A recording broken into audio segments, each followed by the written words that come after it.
Olá, um bom dia a todos. Eu espero que estejam me vendo e me ouvindo bem.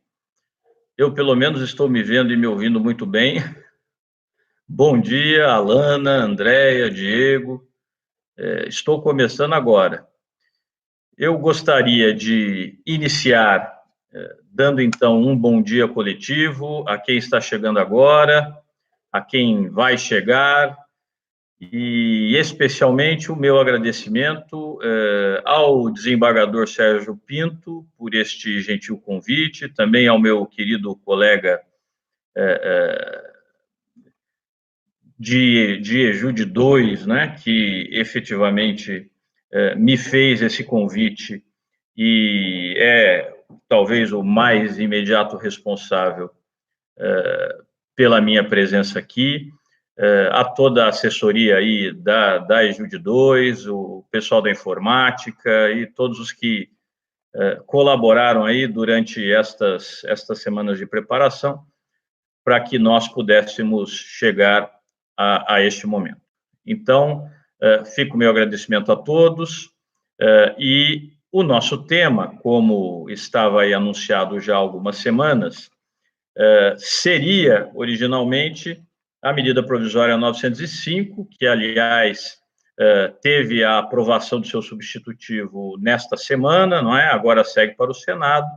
Porém, diante da pandemia internacional que foi reconhecida pela Organização Mundial da Saúde e que chegou com tanta força ao Brasil, especialmente a partir do final de fevereiro e início de março, entendemos por bem, conversando com a Ejude, que talvez conviesse mudar o tema e tratarmos, sim, de uma medida provisória ou de algumas medidas provisórias, mas não exatamente da medida provisória 905, isto ficará para uma outra ocasião, e sim das medidas provisórias que têm tratado desta situação emergencial, deste estado de calamidade pública, como foi decretado pelo Decreto Legislativo número 6 de 2020, e, portanto, cuidar da medida provisória 927 e da medida provisória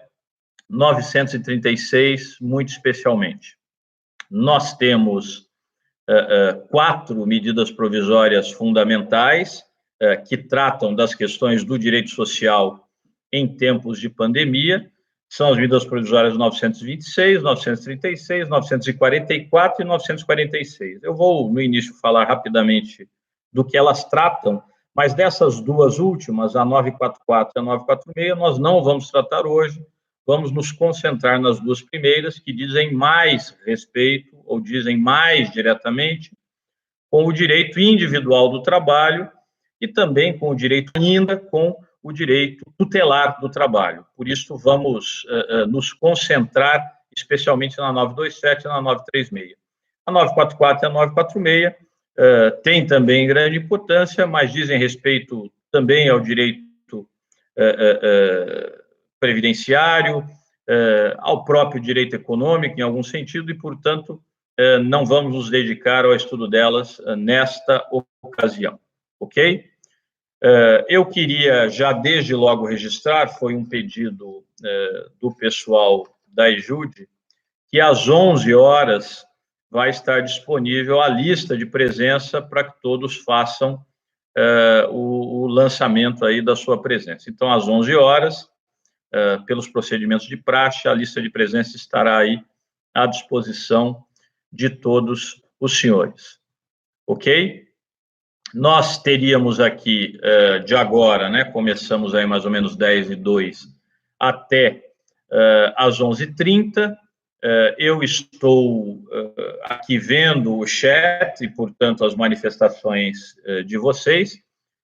A minha ideia, e isto também foi conversado com o staff da escola, é fazer esta minha apresentação até 11h10, 11h15, e aí eu fico de olho aqui no chat, verificando se há alguma questão que queiram me fazer, algum ponto que queiram debater, algo que queiram esclarecer, alguma crítica, alguma observação, enfim, e eu vou fazendo a interação aqui ao vivo. Se não houver nada no chat, eu continuo com alguma questão específica, ok?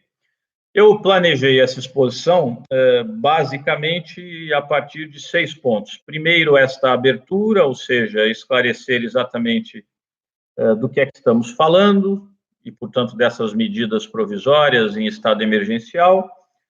Num segundo momento, falar brevemente das balizas hermenêuticas para a medida provisória 927 a 936, que serão aqui os nossos focos principais. Depois, num terceiro momento, me concentrar na MP 927. Obviamente, não conseguirei ser exauriente, mas quero especialmente me dedicar ali à discussão de alguns aspectos ligados à saúde e segurança do trabalho, ou, como eu gosto de dizer, ao meio ambiente do trabalho, ao direito ambiental do trabalho, e também tratar de alguns pontos polêmicos em relação às outras medidas ali previstas. Nós vamos nos concentrar mais em pontos polêmicos, porque eu imagino todos tenham uma boa ideia sobre o conteúdo dessas medidas provisórias, e, portanto, eu apenas vou apresentá-las de uma maneira geral, conforme eu as refiro, apresentá-las nas suas principais medidas, nos seus principais institutos, e, de resto, vamos mesmo nos aprofundar em algumas questões mais polêmicas. Portanto, no terceiro momento da fala, MP 927 e as suas medidas. Depois, num quarto momento, MP 936, não é? Que tratou, sabemos todos, da suspensão coletiva dos contratos individuais do trabalho e também da redução de jornada de salário. Vamos, portanto, tratar dos aspectos mais polêmicos da 936 e também, antes de tudo, vamos dar uma visão geral sobre o que é que se propôs ali, quais foram as ideias apresentadas pelo governo, pelo Poder Executivo Federal. Num quinto momento, se houver tempo, esperemos que tudo corra bem, quero discutir algumas questões particulares que não estão propriamente em nenhuma das MPs, mas têm sempre sido suscitadas em várias discussões, em vários debates, em lives, em artigos de doutrina. Quero discuti-las um pouco com vocês. Basicamente, 3 questões, haveria outras, mas eu prefiro me concentrar nessas. Primeiro, a prorrogação de acordos judiciais ou de prazos de acordos judiciais em tempos de pandemia. Segundo, a caracterização da própria pandemia e das decisões administrativas que se baseiam nela como força maior o fato do príncipe. Sabem que esta é uma discussão que tem sido recorrente. Eu tenho uma visão um pouco particular com relação a isto. E, por fim, discutir algo sobre greve ambiental ou sobre o artigo 13 da Convenção 155 da Organização Internacional do Trabalho e a questão da pandemia. E aí, finalmente, caminhamos para o encerramento e para alguma discussão a partir do que me perguntarem. Está bem? Então, assim, seguiremos. Eu começo, portanto, voltando àquilo que eu lhes dizia inicialmente, sobre as medidas provisórias das quais trataremos. Eu vou aqui pedir licença a vocês para, eventualmente, tomar um gole de café, então, me desculpem por essas breves interrupções. Pois bem, estamos falando das medidas provisórias que foram editadas pelo Executivo Federal, pelo Presidente da República, para o direito social nestes tempos de pandemia, né? Neste estado de calamidade pública que foi reconhecido pelo Decreto Legislativo número 6, de 20 de março de 2020, também estado de emergência de saúde pública, e que, sabemos, está ali, então, reconhecido, decretado, em princípio, até o dia 31 de dezembro de 2020. É isto que diz o Decreto Legislativo número 6 de 2020, estabelece, portanto, reconhece esse estado de calamidade pública, vamos falar um pouco dele, em princípio, até 31 de dezembro de 2020.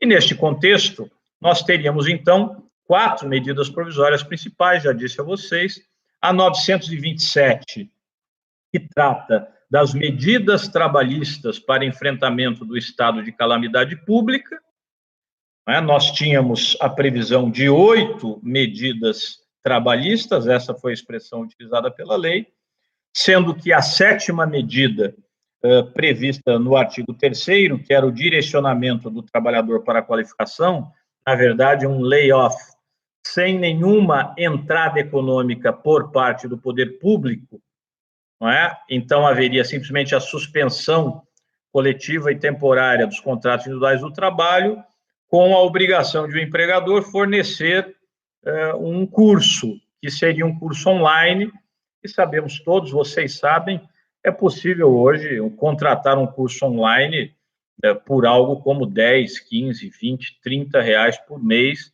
para todos os trabalhadores. Então, digamos que não havia lá uma grande equipotência entre os sacrifícios que ali se exigiriam de uma parte, ou por uma parte do trabalhador e por outra parte do empregador. Houve muitas críticas, todos vocês se lembram disso, inclusive algumas notas públicas a respeito de várias entidades da sociedade civil organizada, a própria Associação Nacional dos Magistrados da Justiça do Trabalho, a ANAMATRA, terminou se manifestando também a este respeito, e em função destas tantas manifestações e desta insatisfação pública, o presidente da República, na mesma tarde, ou na tarde do dia seguinte à publicação dessa medida provisória, nós que somos do direito do trabalho temos tido aí ultimamente um problema de insônia, não é? Porque essas medidas provisórias, por alguma razão, têm vindo todas na calada da noite, não é? Já quase chegando à madrugada do dia seguinte. Foi o caso da 927, foi o caso da 936, a 927 um domingo à noite, e já na segunda tarde, em função da insatisfação pública, o presidente da República anunciou que a estava revogando, estava revogando esta parte, esta medida trabalhista do inciso 7 do artigo 3º e do artigo 18 da 927, que era o tal direcionamento do trabalhador para a qualificação mediante layoff, mediante suspensão dos contratos de trabalho. Houve até uma certa blague a esse respeito, não é? Porque se lembram que ele disse isto em um Twitter, não é isso? Um tweet, na verdade. E é claro que por um tweet ele não poderia revogar a medida provisória. O que aconteceu é que naquela mesma noite, na noite do dia seguinte, portanto, da segunda-feira, a medida provisória é de 22 de março, na noite de 23 de março, sai a medida provisória 928, simplesmente revogando o artigo 18 da 927 e deixando estas medidas que envolveriam o contrato individual do trabalho no seu desenvolvimento, né, nas suas obrigações comutativas, digamos assim, deixando o tratamento do contrato individual e das suas obrigações comutativas para uma outra medida provisória, que foi exatamente a MP 936, que aí sim previu, sob outros pressupostos, já com a participação do poder público, a partir do BPER, do benefício emergencial de preservação do emprego e renda, vamos falar dele daqui a pouco, mas com dinheiro público, com dinheiro da União, a partir, portanto, destes recursos também, prevendo a suspensão coletiva e temporária dos contratos individuais do trabalho e também a redução de salário com redução de jornada. Isso na 936. Então, repetindo, estava na 927 o layoff, sem nenhuma contrapartida do poder público, houve uma grande grita na sociedade civil organizada, o presidente da República recuou, anunciou isso por um tweet. Na noite da segunda-feira, dia 23 de março, houve uma MP, a 928, revogando o 18 da 927, e aí ficaram apenas 927 as outras medidas trabalhistas, quais sejam o teletrabalho, a antecipação das férias individuais, a concessão de férias coletivas, o aproveitamento e antecipação de feriados, o banco de horas, a suspensão de exigências trabalhistas em matéria de saúde e segurança do trabalho, vamos nos concentrar bastante nesta medida, e o diferimento do recolhimento do Fundo de Garantia do Tempo de Serviço. Isso é a 927. A medida provisória 936, então, como eu disse, veio apresentar com uma nova roupagem, agora com a participação direta do poder público ou do erário nestas políticas de controle e fomento da própria empregabilidade em tempos de coronavírus, em substituição ao que estava no artigo 18 do 927, vem então a 936, em 1º de abril de 2020, 1º de abril agora, instituir o Programa Emergencial de Manutenção de Emprego e Renda, o PEMER, Programa Emergencial de Manutenção de Emprego e Renda, e dispor sobre medidas trabalhistas complementares àquelas da NP 927, para enfrentamento do estado de calamidade pública do Decreto-Lei número 6. Portanto, aqui é que vem, então, no artigo 3º da 936, a previsão da redução proporcional de jornada de trabalho e salários e a suspensão temporária do contrato de trabalho, podendo haver, nas duas hipóteses, o pagamento do BEPER, do Benefício Emergencial de Preservação de Emprego e Renda, com dinheiro da União. Ok? E há ainda duas medidas provisórias, estas já um pouco mais distantes do direito individual do trabalho, do direito coletivo do trabalho e do direito tutelar do trabalho, porém muito relevantes do ponto de vista do direito da Seguridade Social, por exemplo, que são as medidas provisórias 944 e 946. A medida provisória 944 trouxe aí as linhas de crédito para as empresas, as sociedades cooperativas, inclusive, durante este tempo de pandemia, e, portanto, permitindo que, em parte com financiamento público, BNDES, e em parte com financiamento privado, estas empresas possam, essas empresas e sociedades, enfim, possam dar conta dos seus compromissos salariais, durante o período da calamidade. Não é? Ela tem, como eu disse, interesse maior, talvez, no campo do direito econômico, também no campo do direito de empresa, mas há, pelo menos, no que nos diz respeito, eu vou fazer esta breve referência, um aspecto de especial interesse. Há uma garantia de emprego que acabou sendo prevista pela MP 944, em relação, portanto, àqueles empresários, àquelas sociedades empresárias e às sociedades cooperativas, excetuadas sociedades de crédito. As sociedades de crédito não foram alcançadas pela MP 944, mas os empresários, inclusive empresários individuais, portanto, as sociedades empresárias e as sociedades cooperativas. Por que esta previsão distinta, hein? Porque o Código Civil brasileiro é textual ao dizer que as sociedades cooperativas, por definição, não são sociedades empresárias. Assim como as sociedades por ações, sociedades anônimas, em especial, são necessariamente sociedades empresárias, independentemente do seu objeto social, as sociedades cooperativas são necessariamente sociedades simples, não empresárias, independentemente do seu objeto. Por isso é que a medida provisória 944 acaba textualmente dizendo que as sociedades cooperativas também podem se valer destas linhas de créditos. Elas, sociedades cooperativas, que muitas vezes também têm diversos empregados aos seus cuidados, né? Especialmente essas maiores, ligadas, por exemplo, a produção e comércio, sociedades cooperativas de laticínios, etc., tem muitos empregados e poderão se valer também destas linhas de crédito.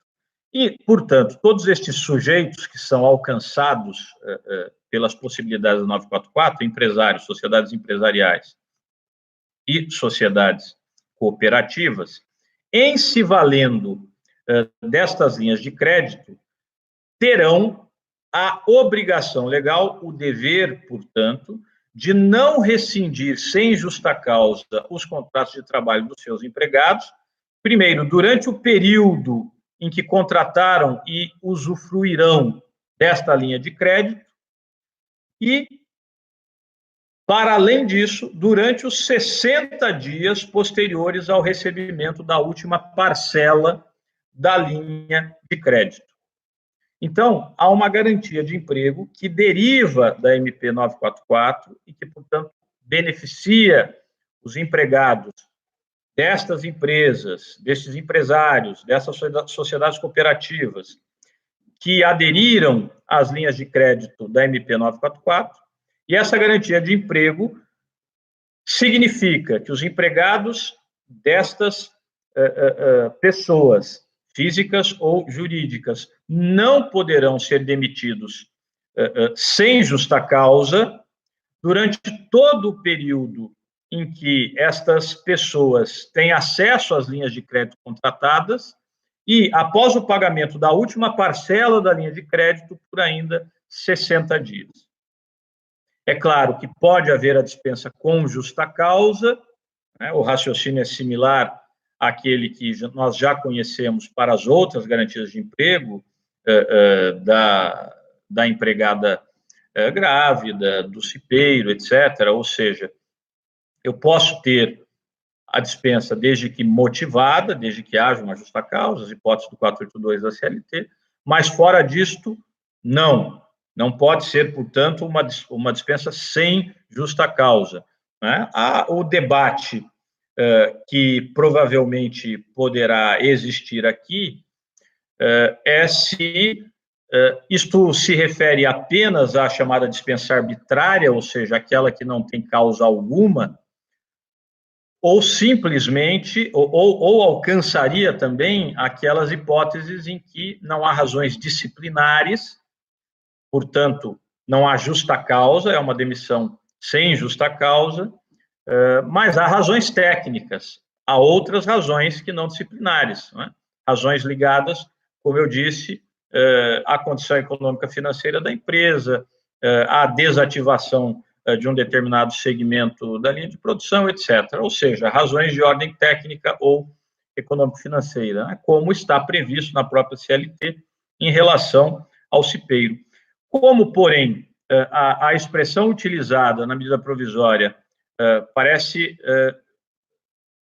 reportar mesmo a dispensa sem justa causa, ou seja, a única dispensa possível seria aquela com justa causa disciplinar, me parece, e aí entra, inclusive, a ideia por detrás do princípio ou do subprincípio do indúbio pró-operário, não é isso? Sabem vocês que isso é polêmico. Esta dimensão do princípio da proteção é referida pelo professor Américo Plá Rodrigues, não é admitida por vários autores brasileiros, o próprio professor Maurício Godinho Delgado, no seu curso, vê com reservas.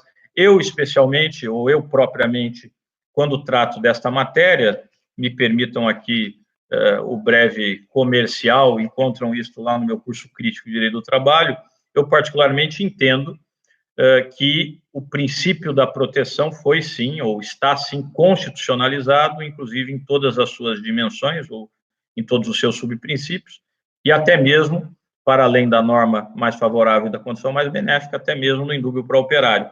Porém, reconhecendo que o indúbio pró-operário trabalhista é diferente, por exemplo, do indúbio pró-réu no processo penal. O indúbio pró-réu no processo penal tanto alcança a esfera probatória, que é o que está textual lá no artigo 386 do Código de Processo Penal, ou seja, na insuficiência de provas absolve-se o réu, como em relação à interpretação da fonte formal no direito penal, não é?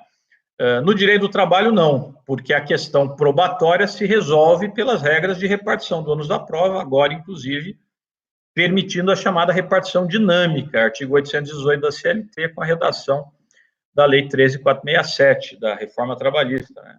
Os senhores todos sabem, ou se não sabem, agora ficam sabendo, eu tenho uma visão extremamente crítica em relação à reforma trabalhista. Porém, esta foi uma boa alteração. A mudança do artigo 818 foi uma boa alteração, prevê ali a repartição dinâmica, e, portanto, não há indúbio pro mísero em relação à prova, valem as regras do 818. Mas eu entendo, e é também o que diz o professor Pilar Rodrigues, que há o indúbio pro operário na interpretação das fontes formais do direito do trabalho, e é o que me parece caberá aqui. Ou seja, o que está vedado aqui na MP 944 é mesmo a dispensa sem justa causa.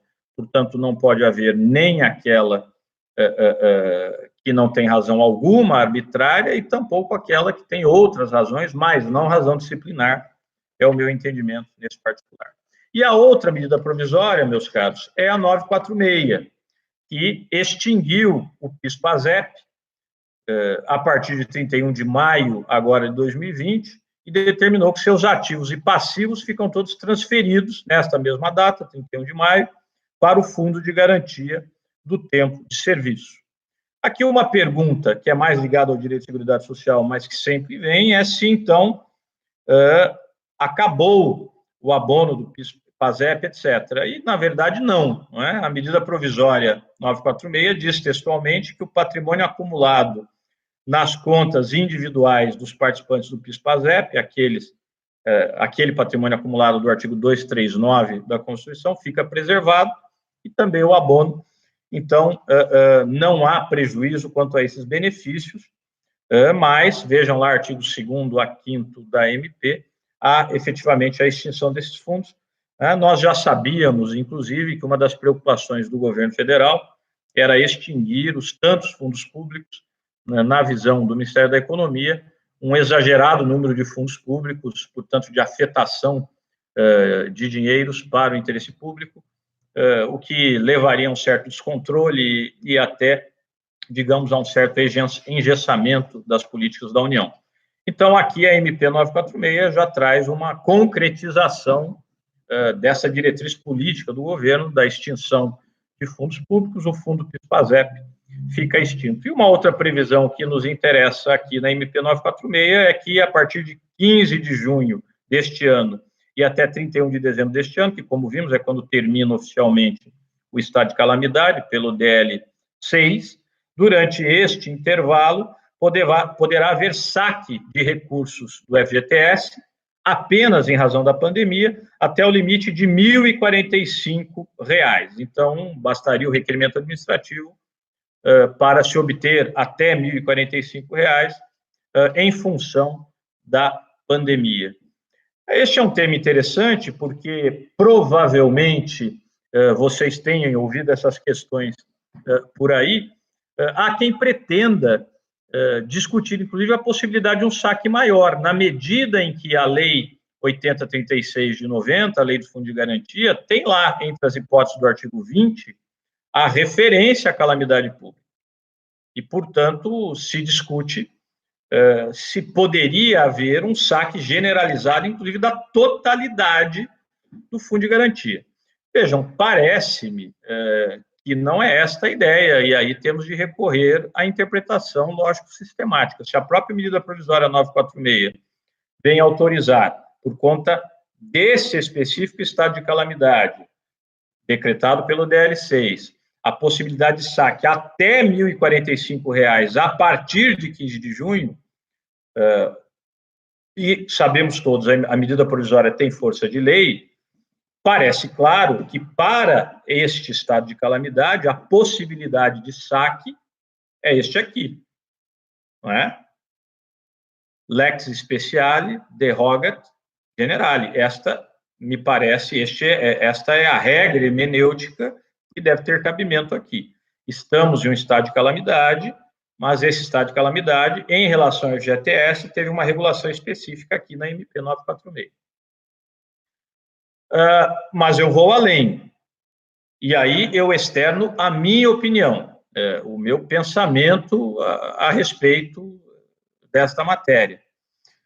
O trabalhador poderá ir a juízo, buscar um levantamento, digamos, mais extenso, mais amplo do seu fundo de garantia, devido a uma condição especial a qual ele esteja submetido? Minha resposta, parece-me que sim.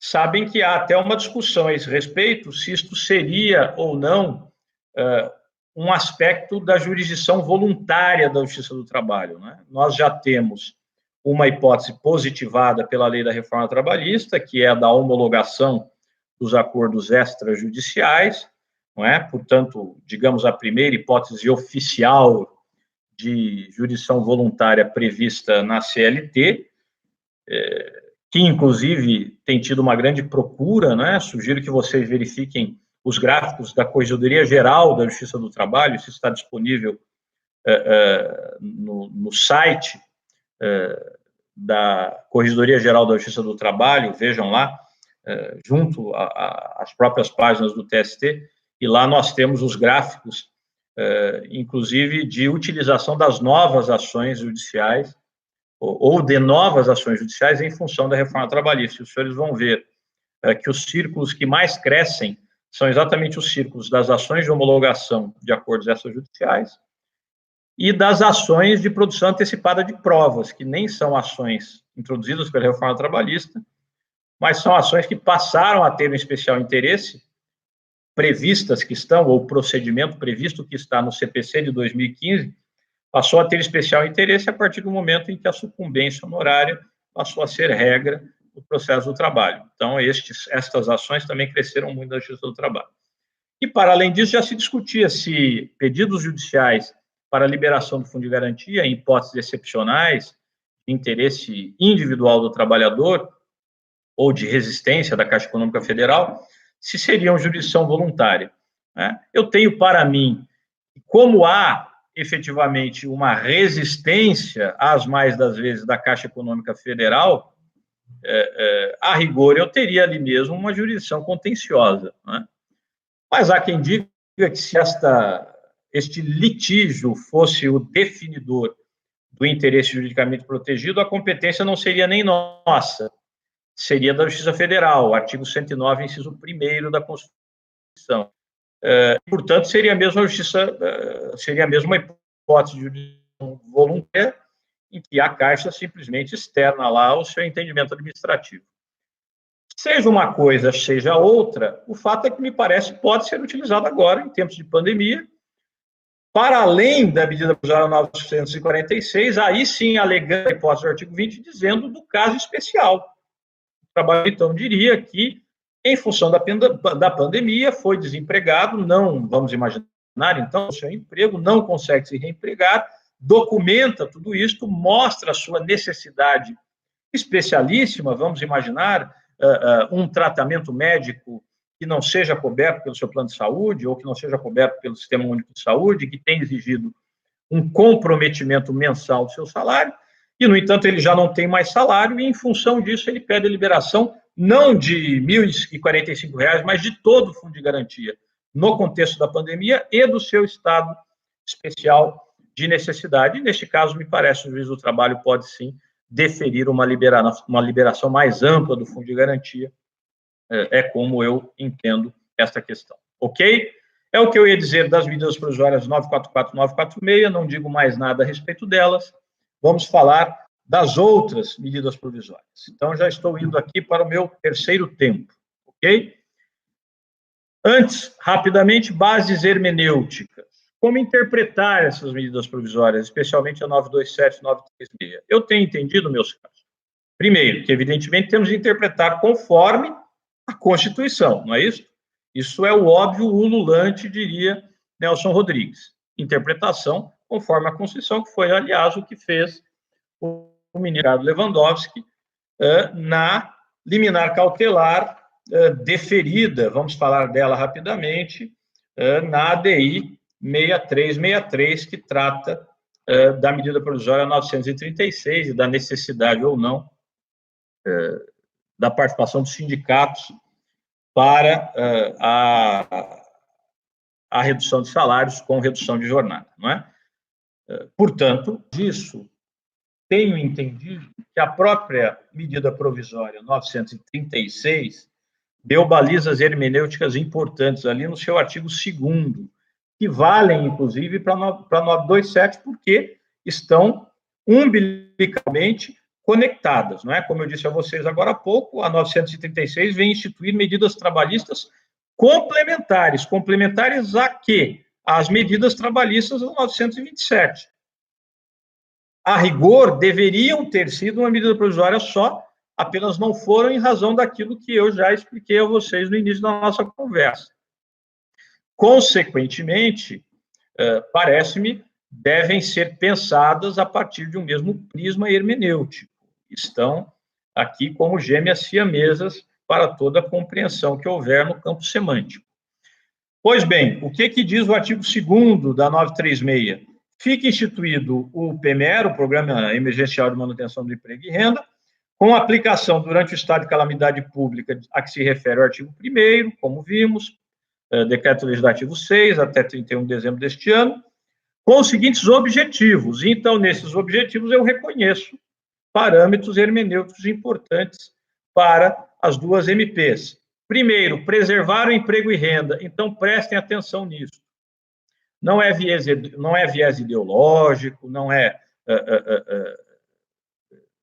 boca torta de cachimbo, não é nada disso. Parece-me foi a opção do próprio legislador excepcional aqui, que foi o presidente da República. Qual é a finalidade primeira dessas medidas provisórias? Preservar emprego e renda. Não é preservar empresa. Então, parece-me um norte hermenêutico importante aqui, que converge para o próprio artigo 170 caput da Constituição da República. Já vou falar disso aqui. Então, volto a dizer, preservar emprego e renda deve ser o primeiro norte hermenêutico em caso de alguma dúvida quanto ao alcance ou quanto ao sentido dos preceitos constantes desta fonte formal do direito do trabalho, que é a medida provisória 936, e também daquela que está com ela conectada, que é a 927. Segundo, agora sim, num segundo momento, objetivo, garantir a continuidade das atividades laborais e empresariais. Então, num segundo momento, entra a preservação da empresa, garantir a continuidade. No segundo momento, entra a preservação da empresa, garantir a continuidade das atividades laborais e empresariais. Mas vejam, as atividades laborais, primeiramente previstas, e, a meu ver, há um sentido nesta ordem em que aparecem os termos. E terceiro, reduzir o impacto social decorrente das consequências do estado de calamidade pública e de emergência de saúde pública. É isso, ok? Voltando um pouco, eu disse a vocês, em primeiro lugar, preservar emprego e renda, em segundo lugar, garantir a continuidade das atividades laborais e empresariais. Atividades laborais citadas por primeiro, isso tem importância? A meu ver, sim. Na verdade, esse não é um pensamento que vem de agora, nem é um pensamento exclusivo. Essa discussão vem desde a Constituição de 88, que lá no artigo 1º, ao tratar dos próprios objetivos, vejam, de novo essa expressão, da República Federativa do Brasil, refere ali, como todos sabemos, a dignidade da pessoa humana, etc., e refere também, vejam a expressão, os valores sociais do trabalho e da livre iniciativa. Os valores sociais do trabalho e da livre iniciativa. E depois o artigo 170 da Constituição vai nos dizer o seguinte, no caput, a ordem econômica fundada na valorização do trabalho humano e na livre iniciativa. Valorização do trabalho humano e na livre iniciativa. tem por fim assegurar a todos existência digna, conforme os ditames da justiça social, observados os seguintes princípios.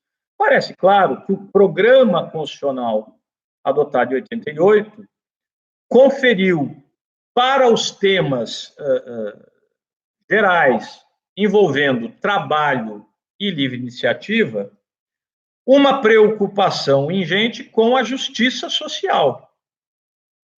E uma preocupação primeira com, e este é o ponto, o valor social do trabalho e da livre iniciativa. E aqui, meus caros, vejam, como eu disse, não é um pensamento meu.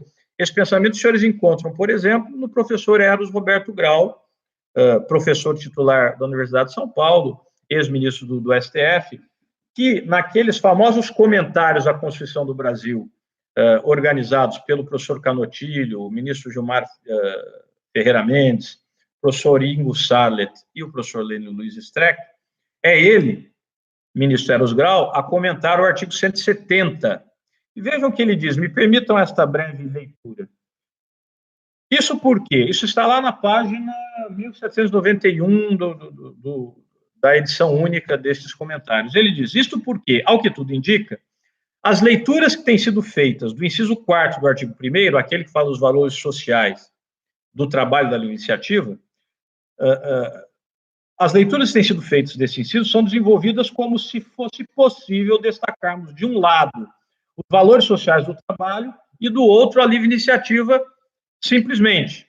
Portanto, como se fossem, digamos, valores equipotentes que desafiariam interpretações ou se apresentariam como pontos diversos de perspectiva para interpretações que poderiam ser, inclusive, díspares. Optasse eu por interpretar conforme o valor social do trabalho ou conforme a livre iniciativa. Mas, diz o professor Eros Grau, há um equívoco neste pensamento. Não é isso o que exprime o preceito. Este preceito, em verdade, enuncia como fundamento da República Federativa do Brasil, não é propriamente objetivo, é fundamento, que está lá no artigo 1º, mas com esta mesma ideia, é o artigo subsequente que vai falar em objetivos, mas me parece, tanto os fundamentos quanto os objetivos têm esse papel hermenêutico. Este, em verdade, enuncia como fundamentos da República Federativa do Brasil o valor social do trabalho e o valor social da livre iniciativa. Isso significa que a livre iniciativa não é tomada, enquanto fundamento da República Federativa do Brasil, como expressão individualista, mas sim no quanto expressa de socialmente valioso, fecho aspas, na fala do professor Eros Grau. Porque a expressão inicial do inciso 4º está no plural, valores sociais do trabalho e da livre iniciativa. Portanto, diz o professor Eros Grau, a livre iniciativa posta como fundamento da República não é livre iniciativa enquanto expressão econômica, individualista, mas é livre iniciativa no seu valor social. Naquilo, portanto, que a livre iniciativa possa ter de dimensão de melhoria da condição social em geral.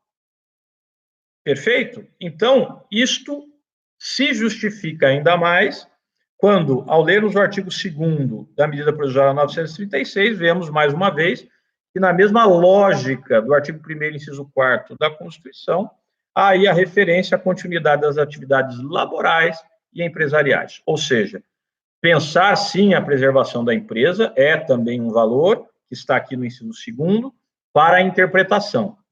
Mas a preservação da empresa e a livre iniciativa, na sua perspectiva social, o valor social da livre iniciativa, como diz o artigo 1º. E aí terminamos aqui as balizas hermenêuticas e passamos às medidas que estão na MP 927. Referi todas elas já. Vamos fazer alguns comentários sobre algumas delas. Teletrabalho. Teletrabalho está ali no artigo 4º. Não há nenhuma novidade quanto ao teletrabalho, porque ele já estava regulamentado entre nós na própria CLT, por força da lei da reforma trabalhista. E me permitam dizer isto, alguns dos equívocos que, a meu ver, estavam na Lei 13.467, na reforma trabalhista, são reproduzidas e, de alguma maneira, até aprofundadas na MP 927. Aí também é a minha visão, a minha compreensão. Algumas dessas questões estão no Supremo Tribunal Federal, com questionamentos quanto à constitucionalidade e, oportunamente, o STF, que é o guardião da Constituição da República, dirá se, afinal, há ou não vícios de inconstitucionalidade por ali.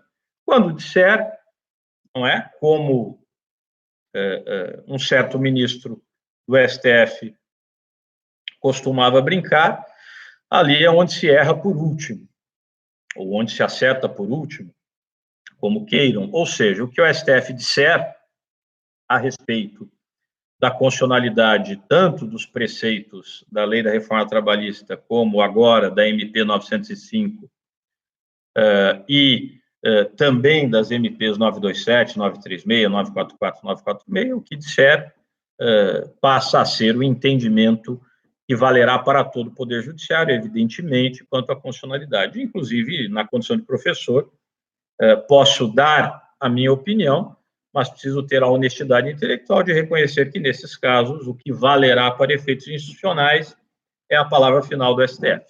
Nesta matéria ainda não tem palavra final, então a discussão está em aberto. Onde vão as minhas críticas? Especialmente em um ponto.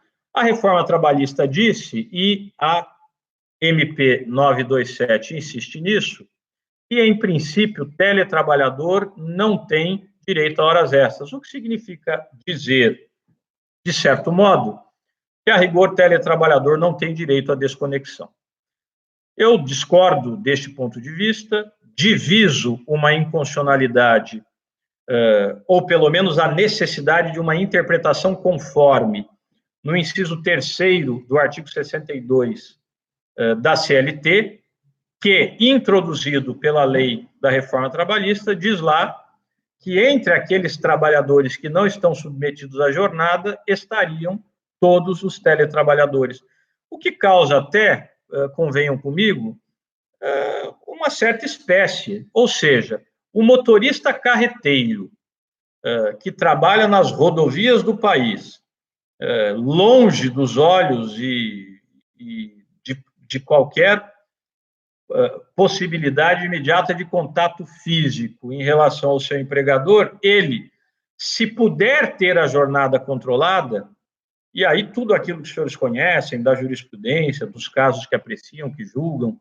nos quais atuam, né, em relação a controle a partir de odômetro, rastreamento por satélite, relatórios, etc. Enfim, se for possível o controle de jornada, não se aplica a exceção do inciso 1º do artigo 62, não é? O que a jurisprudência diz.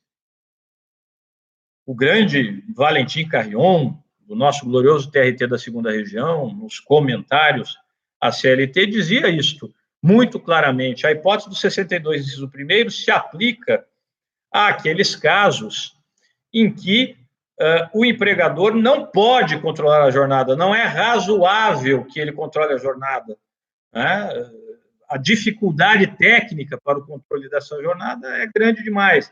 E, neste caso, como ele não pode razoavelmente controlar a jornada, então, há esta concessão, digamos, da lei, que permite ali, não havendo a possibilidade de razoável controle de jornada, então não se pagam as horas extras. Embora, vejam, esse trabalhador tenha o direito à desconexão, até porque não há nenhuma exceção no artigo 7º, inciso 13. A discussão, no final das contas, para mim, é esta. Quer dizer, há uma exceção quanto ao direito às horas extras, porque não há um controle possível, não é? Ou razoavelmente possível. Mas o direito à desconexão existe, né? E, eventualmente, esse trabalhador poderá pedir, por exemplo, uma indenização por dano existencial em função das muitas horas de atividade, que é outra discussão. Ora, se isto vale até para o motorista carreteiro, por que não valerá para o teletrabalhador, que o empregador sabe onde está, ele está em casa. O empregador, se quiser, pode ir até lá. Pode-se fazer perfeitamente o controle de jornada por login e logout, ou por relatórios. Então, me parece, meu entendimento, que o inciso 3º do artigo 62 desafia uma interpretação conforme, Ou seja, o teletrabalhador não terá direito às horas extras se não for razoavelmente possível o controle da sua jornada. Mesma lógica do inciso 1º. Interpretação conforme. Ou, a não ser isto, há ali uma discriminação odiosa que não se explica de modo algum, e então o inciso 3º seria inconstitucional, tout court, não é? Em todo o seu texto, em toda a sua extensão, em todo o seu sentido, porque estabeleceria ali uma quebra de isonomia inexplicável e uma violação, inclusive, ao inciso 13 do artigo 7º da Constituição. Mesma coisa vale aqui. Ok?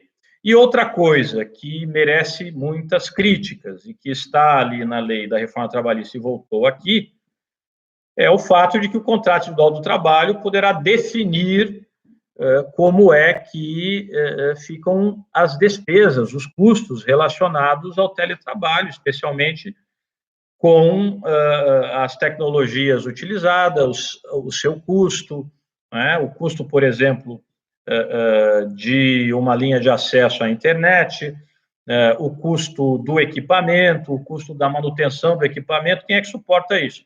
Se é o empregador ou é o empregado, não é? A legislação portuguesa, o Código do Trabalho, a meu ver, é muito mais feliz em relação a isso.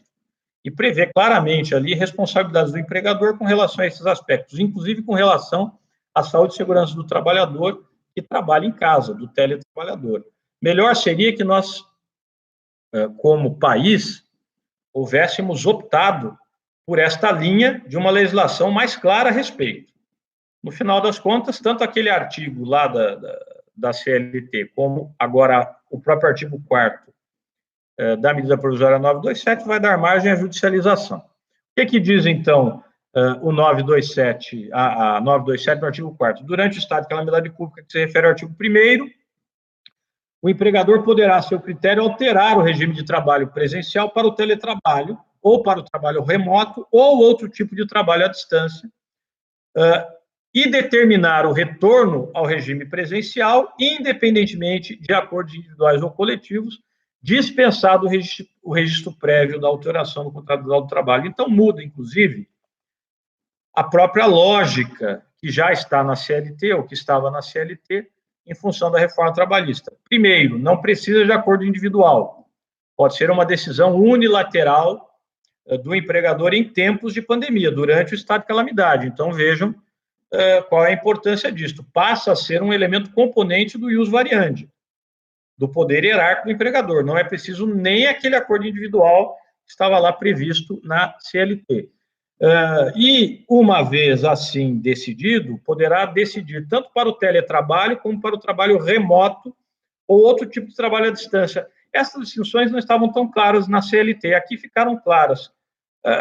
E há até um esforço conceitual no parágrafo 1º, dizendo, para os fins desta MP, considera-se teletrabalho, trabalho remoto ou trabalho à distância, a prestação de serviços preponderante ou totalmente fora das dependências do empregador, com a utilização de tecnologias da informação e comunicação, que, por sua natureza, não configurem trabalho externo, porque aí estaremos tratando do 62, inciso 1º. E aqui, diz o próprio parágrafo 1º, é a hipótese 62, inciso 3º da CLT. Agora, vejam que interessante. No final das contas, se traz um conceito e não se esclarece bem o que seria, afinal, a diferença entre teletrabalho, trabalho remoto e trabalho à distância. Minha leitura. Teletrabalho é trabalho à distância por meio telemático. O que é telemática? Conjunção de telecomunicações com informática. Isso é que é telemática. Internet aqui, nessa nossa plataforma, via YouTube, isto aqui é telemática. Mas eu posso ter, como diz o próprio parágrafo 1º, trabalho à distância apenas utilizando tecnologia de comunicação e não tecnologia de informação. Por exemplo, o indivíduo trabalha em casa e, eventualmente, mantém contato com o seu empregador por telefone. Ele não tem um modem ou não precisa ter, não tem acesso à internet ou não precisa ter, e o empregador, no que precisa contatá-lo, vai utilizar um telefone. Isso será trabalho à distância ou trabalho remoto, e aí, para mim, são sinônimos, trabalho à distância ou trabalho remoto, mas não será teletrabalho. tanto uma figura quanto outra, ou seja, o teletrabalho, que envolve necessariamente o recurso telemático, e o trabalho à distância, ou, se quiserem, o trabalho remoto. Parece que a lógica da MP é dizer que o trabalho à distância é o gênero, e as espécies seriam o trabalho remoto e o teletrabalho. O teletrabalho, então, pelo meio telemático, e o trabalho remoto por outro meio, que não o telemático, como pode ser o meio telefônico, apenas o telefone. Mas todos eles estão submetidos aqui a este regramento, como aquele lá da CLT. E aí se diz, inclusive, reproduzindo-se quase que ipsis-literis o que está na CLT, no parágrafo 3º, e quanto à responsabilidade pela aquisição, pela manutenção, o fornecimento de equipamentos tecnológicos e infraestrutura necessária e adequada à prestação de teletrabalho, trabalho remoto ou outro trabalho à distância, inclusive reembolso das despesas correspondentes, tudo isso será objeto do contrato escrito, que poderá ser firmado previamente ou não. Em tempos de pandemia, poderá ser firmado no prazo de até 30 dias, contados da mudança do regime de trabalho. Então, e os variantes, o empregador mudou, olha, passa a ser, a partir de segunda-feira que vem, teletrabalho, todos cientes, ficam em casa, o modelo será este, o acesso será este, etc. E, a partir disso, haverá 30 dias para se reduzir por escrito. Então, tudo isso há uma cláusula do instrumento do contrato de trabalho e, nesta cláusula, ou nestas cláusulas, se estabelecer quem é responsável pelo quê. O que fez a medida provisória de novidade é que acabou, digamos, conectando um aspecto e outro, o aspecto do controle de jornada e o aspecto de quem responde pelo custo. Foi um arranjo interessante, mas que, a meu ver, não escapa dessas discussões de constitucionalidade, especialmente quanto ao controle de jornada, que eu já antecipei. Então, volto a dizer, a meu ver, se pode haver controle de jornada, o empregador não pode se furtar a isso, não é uma opção dele pagar ou não pagar horas extras. Se é razoavelmente possível o controle de jornada, ele deve fazer o controle de jornada e pagar o excesso à oitava diária, se for esse o regime. Mas como é que foi essa conexão que a medida provisória fez? Ela disse o seguinte, olha, em princípio, pelo menos isto, então, digamos, há um sinal tendencial na MP, em princípio, o empregador é que deve fornecer os equipamentos em regime de comodato e pagar pelos serviços de infraestrutura. Convenhamos, é até a lógica do razoável, né? Recascent siches, né? A lógica do razoável, ou, se quiserem, a Américo Plá Rodrigues, princípio da razoabilidade. O que não se poderia imaginar é que o empregador espere que o empregado, com o seu acesso à internet, que ele paga, inclusive, vamos imaginar aí, por volume de dados, então ele gasta o seu pacote de dados trabalhando para a empresa e paga do seu bolso. Isto é que, obviamente, é inaceitável, viola até o princípio da alteridade, não é?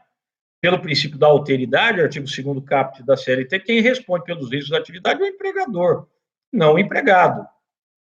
Então, quero crer, não há qualquer interpretação que possa se extrair daqui ou da própria CLT que leve o empregador a poder, de alguma maneira, esperar validamente que o Poder Judiciário chancele a ideia de que o trabalhador é que vai arcar com os custos da infraestrutura telemática necessária para o teletrabalho.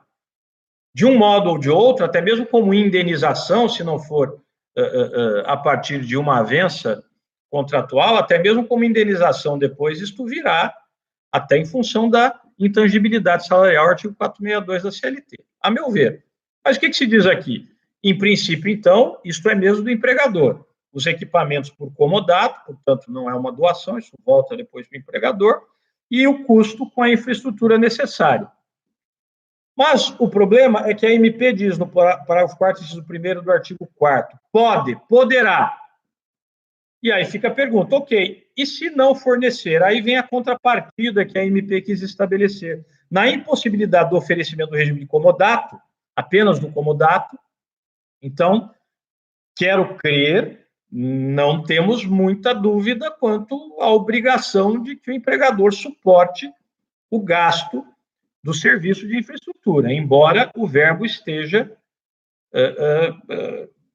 sinalizando e insinuando uma facultatividade, poderá, mas aí, de novo, é a interpretação lógico-sistemática a partir dos princípios de direito do trabalho, não tem como ser poderá aqui com todas as vênias, né? Mas em relação ao equipamento, diz o inciso segundo, na impossibilidade de oferecimento desse regime de comodato, aí sim, o período da jornada normal de trabalho será computado como tempo de trabalho à disposição do empregador. Ou seja, aí me parece, a ideia da MP, escapa-se da hipótese do 62, inciso 3º, e o período da jornada normal de trabalho é computado como tempo de trabalho à disposição. Ou seja, o que passar ali das 8 horas, parece aqui a ideia, será remunerado como horas extras, apenas nessa situação, como se fosse um prêmio, uma contrapartida para o empregado. Volto a dizer, acho que não, acho que, se for possível o controle de jornada, e aqui supõe-se a possibilidade, já que se fala em jornada normal de trabalho. Tem de haver este controle, o excesso tem de ser pago, e, inclusive, a meu ver, se utiliza do equipamento do empregado, e se depois houver, em função disto ali, alguma depreciação, até por isso, o empregado poderá ser indenizado. Mas a medida provisória fez aqui, digamos, esta permuta de uma coisa por outra, isto vai trazer muita discussão judicial. E o parágrafo 5º ainda diz que o uso de aplicativos e programas de comunicação fora da jornada de trabalho normal não constitui tempo à disposição em regime de prontidão ou sobreaviso, exceto se houver previsão em acordo individual ou coletivo. A ideia aqui, você está em teletrabalho, você tem ali uma jornada que é esta tal jornada normal de trabalho, que será a sua jornada legal, o contratual, etc. Vamos imaginar, 8 horas. E o pressuposto da medida provisória é que você está trabalhando naquele limite. Até porque, em princípio, você não terá horas extras se trabalhar mais do que isso. E eu já sei de casos, vocês provavelmente também, e de pessoas, isso foi até objeto de uma reportagem recente do jornalismo da UOL, né, do Universo Online, dizendo que muitos teletrabalhadores, inclusive no serviço público, têm reportado que no teletrabalho agora têm trabalhado mais do que trabalhavam presencialmente. Volto a dizer, houve uma reportagem explorando isso. Então, esta presunção, digamos, de que no teletrabalho, em princípio, só se trabalhe a jornada normal, não sei se demonstra na realidade. Mas, de todo modo, o que o parágrafo 5º do artigo 4º quer dizer é que, se para além desta jornada ordinária, então o indivíduo encerrou ali o trabalho no seu laptop ou no seu desktop, aí foi jantar, ou foi para frente da televisão. Só que aí ele começa a receber mensagem por WhatsApp ou por Messenger do seu empregador. Olha, não se esqueça disso. Olha, você se esqueceu daquilo. Abra aí o sistema e faça isso. Que este tempo de comunicação, que pode ser um tempo longo, esta conversa aí pelo WhatsApp pode demorar, sei lá, 1 hora, podemos imaginar isso, que ele não se computa da CLT, é o que o parágrafo